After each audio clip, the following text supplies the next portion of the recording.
sa Kamara ang panukalang batas na magbabawal sa pambabastos tuwing eleksyon.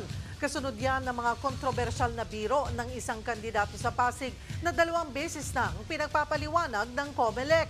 Nasa frontline ng balitang yan, si JC Cosico.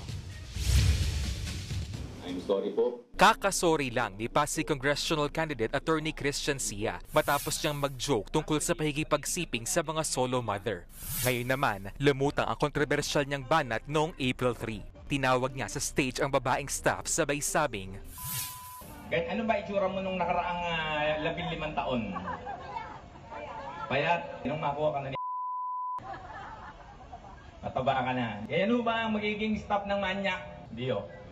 Pagdating ho sa babae, malinaw po. Ang babae ay nire-respeto at minamahal. Hindi na naman yan nagustuhan ng COMELEC. That's a discrimination against women pa rin. Sa pangalawang pagkakataon, naglabas ulit ang COMELEC na show cause order para pagpaliwanagin si Sia.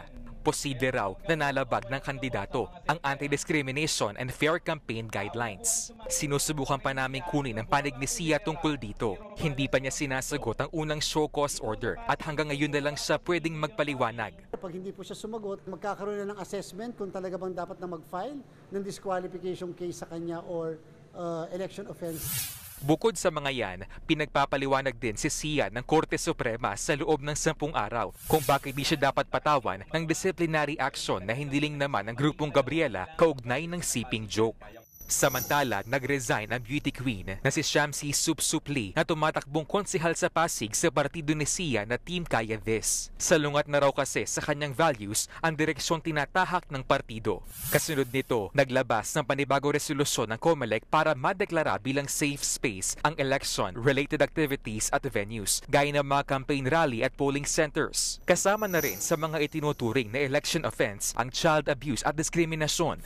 Inihain naman ng Gabriela Party List sa Kamara ang bawal bastos sa election bill. Layo nitong maisama ang mga pahayag na discriminatory at misogynistic o nangmamaliit sa kababaihan para maging basihan ng diskwalifikasyon ng mga kandidato.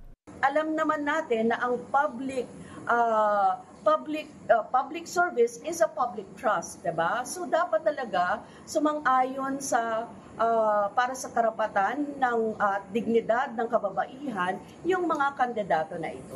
Nagbabalita mula sa Frontline, JC Cosico, News 5. Mga kapatid, Cheryl Cosim po, huwag maging huli at maging una sa lahat sa balitaan.